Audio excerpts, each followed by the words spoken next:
नमस्कार। मैं विनीता कोठारी आप सभी का एमए फाइनल गृह विज्ञान की एडवांस टेक्सटाइल्स की क्लास में स्वागत करती हूँ। आज हम वस्त्रों की परिसज्जा के अंतर्गत कुछ और बेसिक फिनिशेस और अन्य फिनिशेस के बारे में अध्ययन करेंगे। तो कल हमने जो लास्ट क्लास थी उसके अंदर हमने देखा कि जो बेसिक फिनिशेस होती हैं उसके अंतर्गत हमने ब्लीचिंग, इंक कड़ा करना, साइजिंग, सिंजरिंग अर्थात रुओं को झुलसाना और टेंटरिंग अर्थात जो प्रक्रिया होती है लंबाई और चौड़ाई की दिशा में एक समान वस्त्र करना, इन चार का अध्ययन किया था। इसी सीरीज के अंदर नेक्स्ट हमारी आती है बीटलिंग। बिटलिंग अर्थात वस्त्र अथवा लिनन के जो वस्त्र होते हैं उनकी कुटाई की जाती है।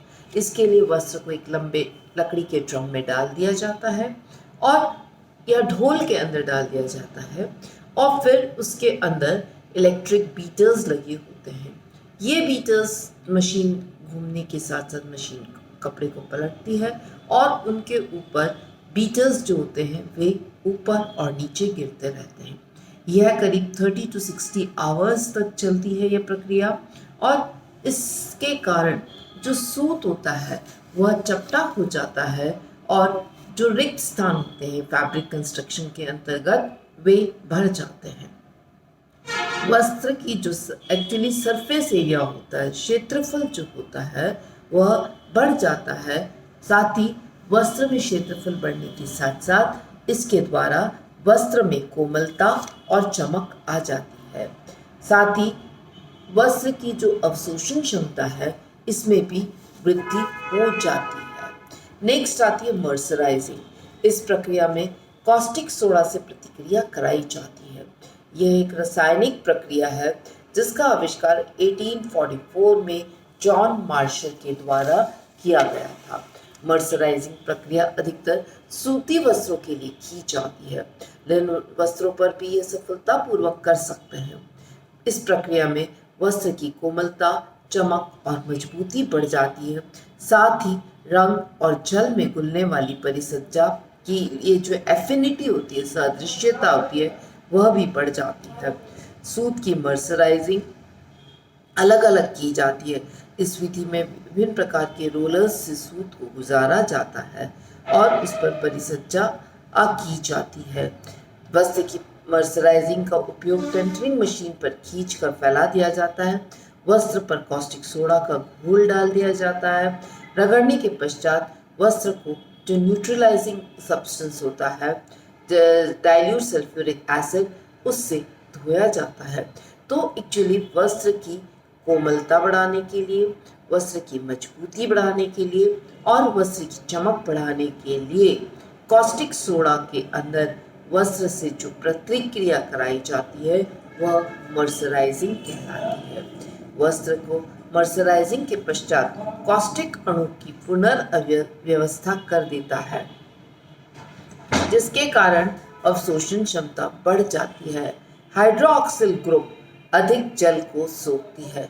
मर्सराइजिंग के पश्चात न केवल कोमलता परंतु वस्त्र की मजबूती भी बढ़ जाती है क्योंकि तंतु फूल कर फैल जाते हैं और समानांतर स्थिति में आ जाते हैं। इस चक्र पर सरलता से दबाव नहीं पड़ता है तथा वस्त्र अमजबूत बन जाता है। वस्त्र में चमक भी अधिक बढ़ जाती है। तो इसलिए जो वाइट कॉटन होती है, यूजुअली जो मर्सराइज्ड कॉटन होती है, वह बेस्ट क्वालिटी की कॉटन कहलाती है।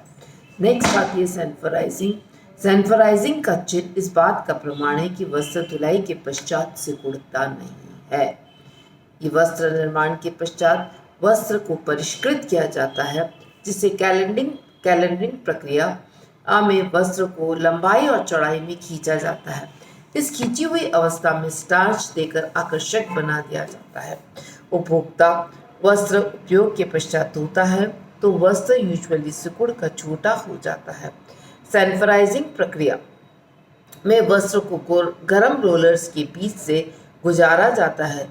रोलर के वजन से वस्त्र दब जाता है तथा वह घना और चिकना हो जाता है। अर्थात जो सैनिटराइजिंग प्रक्रिया है वह वस्त्र को एक्चुअली यह गारंटी प्रदान करती है कि धोने के पश्चात हमारा वस्त्र सिकुड़ेगा नहीं। नेक्स्ट आती है कि वस्त्र को चिकना करना।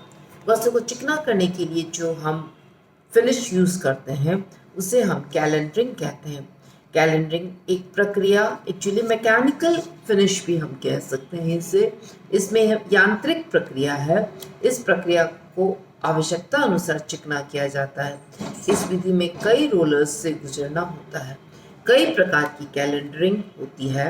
पहली होती है सिंपल कैलेंडरिंग, दूसरी होती है फ्रिक्शन कैलेंडरिंग, तीसरी होती है मोरे कैलेंडरिंग, चौथी होती है श्रेनर कैलेंडरिंग और पांचवी होती है आपकी एम्बॉसिंग कैलेंडरिंग। आइए, अधिकतर कैलेंडरिंग मशीन जो होती है उसमें 3 या अधिक रोलर्स का उपयोग किया जाता है। पहला रोलर सख्त धातु का बना होता है, उसके पश्चात नरम कपड़े का बना हुआ रोलर होता है और अंत में जो सॉलिड पेपर रोल होता है अर्थात ठोस कागज का रोलर बना होता है।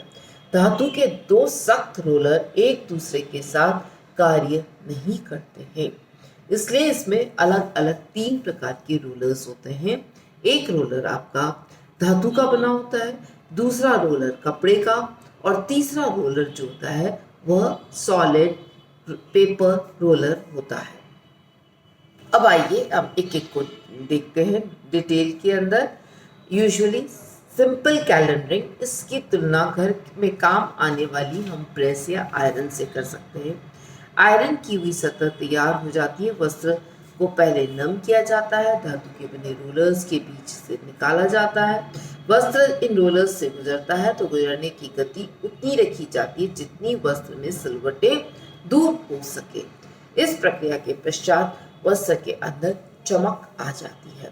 घर्षण रोलरिंग, इस विधि का उपयोग वस्त्र पर अत्यधिक चमक लाने के लिए किया जाता है। सर्वप्रथम वस्त्र पर स्टार्च और मोम लगा दिया जाता है। यह परिसज्जा यूजुअली अस्थायी परिसज्जा है। रेजिन के द्वारा परिसज्जा देने के पश्चात वस्त्र को कैलेंडर के रोलर्स के बीच में से तेजी से गुजारा जाता है। रोलर को गर्म रखा जाता है। इस प्रक्रिया में वस्त्र पर रगड़ लगती है और पॉलिश प्रक्रिया के समान वस्त्र पर अत्यधिक चमक आ जाती है। नेक्स्ट आती है आपकी, ये एक्चुअली कुछ फिनिशेस के रूप में हम जो कपड़ों के ऊपर एक टेक्सचर्ड फॉर्म में वह बनावट आती है, अर्थात वह फिनिश हमारे वस्त्र के ऊपर एक डिज़ाइन के रूप में उभर कर आती है, तो उसे हम टेक्सचरिंग फिनिशेस कहते हैं।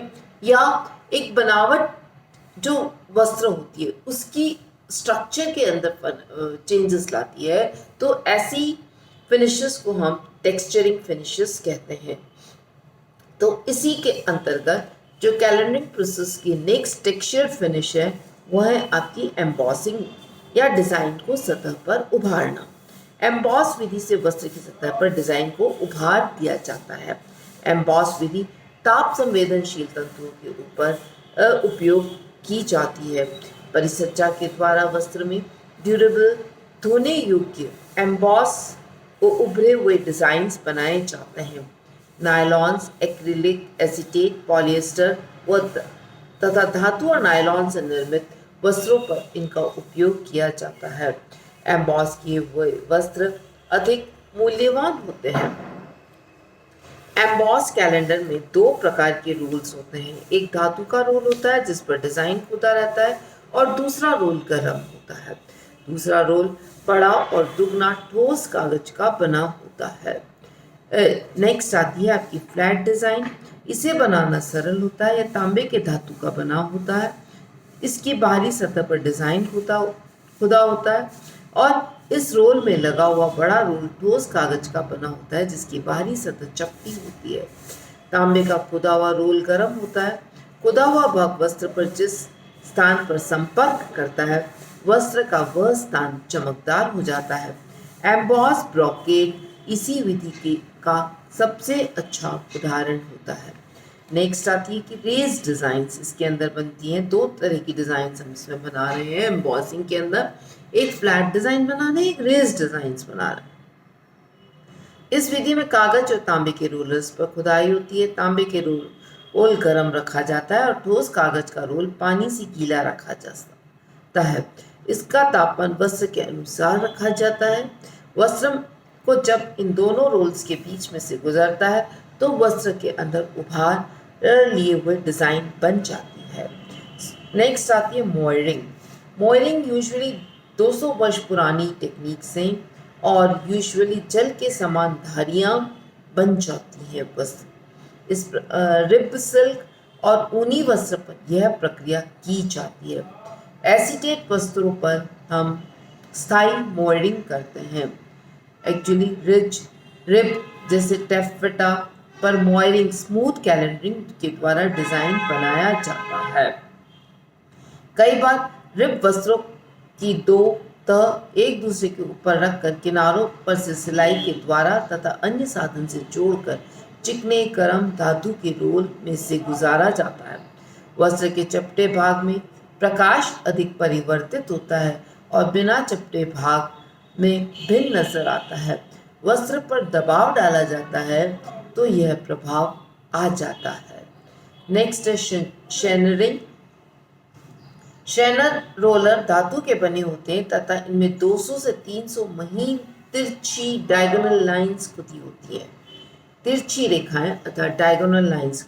इस विधि से वस्त्र पर सूक्ष्म ऐंठन के समान स्वरूप दिखाई देता है। यह परिसज्जा भी अस्थायी होती है और धुलाई के पश्चात समाप्त हो जाती है। रेजिन्स अथवा ताप संयम्य फाइबर्स के लिए उपयोग की यह परिष्कृति स्थायी रूप के लिए काम में आती है। इस प्रक्रिया के पश्चात वस्त्र में चमक लंबे अंतराल तक बनी रहती है। इस परिष्कृति से वस्त्र चपटे फ्लैटन होकर बीच के रिक्त स्थान भर देते हैं और संपूर्ण सतह को ढककर कोमलता प्रदान करते हैं। सूती, साटन, डेमास्क वस्त्रों को अधिक चमक प्रदान करने के लिए मॉइस्चरिंग फिनिश को या परिष्कृति का उपयोग किया जाता है। नेक्स्ट है नैपिंग। वस्त्र की सतह पर उठे हुए तंतुओं के सिरों को नैप कहा जाता है। वस्त्र को ब्रश पर करने या नैप निकलते हैं परिसज्जा के द्वारा वस्त्र की सतह रोएदार बना दी जाती है। मशीन के रोलर पर पिन समान दांते लगे रहते हैं जो सतह के पर खरोच कर रोए उठा देते हैं। नैपिंग में एक ही रोलर या कभी कभी दो रोलर एक दूसरे की विपरीत दिशा में घूमते हैं। पाइल रोल की सहायता से वस्त्र एक दिशा में उभरते हुए रोए उठाने की प्रक्रिया से गुजरता है, जब दिशा परिवर्तन कर पुनः रोए उठा दिए जाते हैं। रोए या नैपिंग परिसज्जा का जो लाभ है कि यह वस्त्र को गर्माहट देता है। नैपिंग लाने से रुओं के बीच में हवा पर्याप्त रिक्त स्थान बन जाता है। हवा ताप का संवाहक या इंसुलेटर होती है। इस कारण से वस्त्र गर्माहट प्रदान करता है। कोमलता। इन वस्त्रों में कोमलता अधिक होने से बच्चों के लिए उपयुक्त माने जाते हैं। फलालेन का वस्त्र एक्चुअली इसी रोए या नैपिंग विधि से फिनिश का वस्त्र का उदाहरण है। नेक्स्ट आती कि जल व धब्बा अवरोधक। जल अवशोषण की तीव्रता रोओं के कारण कम हो जाती है, जिससे जल शीघ्रता से वस्त्र में प्रवेश नहीं करता है। साथ ही रोएदार वस्त्र बहुत ही सुंदर दिखाई देते हैं। तो इन चार मुख्य कारण से हम नैपिंग परिसज्जा हमारे लिए महत्वपूर्ण होती है। नेक्स्ट है फ्लॉकिंग। फ्लॉक बहुत छोटे छोटे तंतु होते हैं जो वस्त्र की सतह पर किसी कॉन या अथवा एडहेसिव के माध्यम से चिपका देते हैं। ऐसे वस्त्र पाइल या रोएदार वस्त्र के समान लगते हैं। इस विधि का आविष्कार 1920 में हुआ। सफेद सूती वस्त्र पर या रंगीन रेयॉन के वस्त्र पर बिंदी वाली डिजाइन बनाया जाता है। सन 1960 में गौन के विकास और पाइल या रोए काटने के नए उपकरण आने से इस विधि का चलन अधिक होने लगा। फ्लॉक विधि से वेलवेट या सूडे वस्त्र का निर्माण होता है। फ्लॉक किसी भी तंतु से निर्मित कर सकते हैं, परंतु रेयॉन का उपयोग सस्ता और सरलता से कट जाता है, कठिनाई नहीं होती है। पॉलिएस्टर नायलॉन अधिक मजबूत और सख्त होता है, जिसे काटने में कठिनाई होती है। पॉलिएस्टर एक्रेलिक ओलिफिन तंतुओं के उपयोग किया जाता है, परंतु इनके तंतु सीधे होते हैं और सरलता से चिपक जाते हैं। बेस का आधार या आधार बनाने के लिए वस्त्र पर कोई भी वस्त्र का उपयोग किया जा सकता है। ऊनी वस्त्र पर भारी व असमान सतह वाला होता है, इस कारण इसका उपयोग फ्लॉकिंग में नहीं होता है। सस्ती और नई आधार सामग्री जैसे बिना व नॉन वूवन्स यूरेथेन या विनाइल फोम का उपयोग अधिक होता है। फ्लॉकिंग करने की दो मुख्य विधियां हैं, एक है मैकेनिकल फ्लॉकिंग विधि और एक है स्थिर इलेक्ट्रोस्टैटिक फ्लॉकिंग। स्थिर विद्युत फ्लॉकिंग। यांत्रिक फ्लॉकिंग या मैकेनिकल फ्लॉकिंग, इनको गोंद लगाकर आधार डाल दिया जाता है, जिस मशीन के द्वारा कंपन होने पर फ्लॉक आधार पर वस्त्र पर खड़ी अवस्था में रहते हैं, कुछ तिरछे गिर जाते हैं, चिपक जाते हैं। कई मशीनों से कूटने के बाद या डंडे लगे होते हैं, जिससे फ्लॉक को ऊपर से चिपकाने की सहायता मिलती है। डिजाइन में सरल व शीघ्रता से निर्मित होने वाला कम लागत से तैयार हो जाता है। स्थिर विद्युत फ्लॉकिंग, इस विधि के फ्लॉक जब स्थिर विद्युत क्षेत्र में से गुजरते हैं तब यह आधार पर लगे गोंद से चिपक जाते हैं। इस प्रक्रिया में अधिकतर फ्लॉक विद्युत दबाव के कारण खड़ी अवस्था में चिपकते हैं। मशीनों के द्वारा यह कार्य तेजी से संपन्न होता है। मशीन का संचालन के लिए जनरेटर या उचित विसंवाहकों की आवश्यकता होती है। तो इस प्रकार अभी हमने देखा कि कुछ हमारी बेसिक फिनिशेस हैं, जो कि कुछ केमिकल फिनिशेस के अंतर्गत आती हैं और कुछ मैकेनिकल फिनिशेस के अंतर्गत आती हैं। बहुत बहुत धन्यवाद।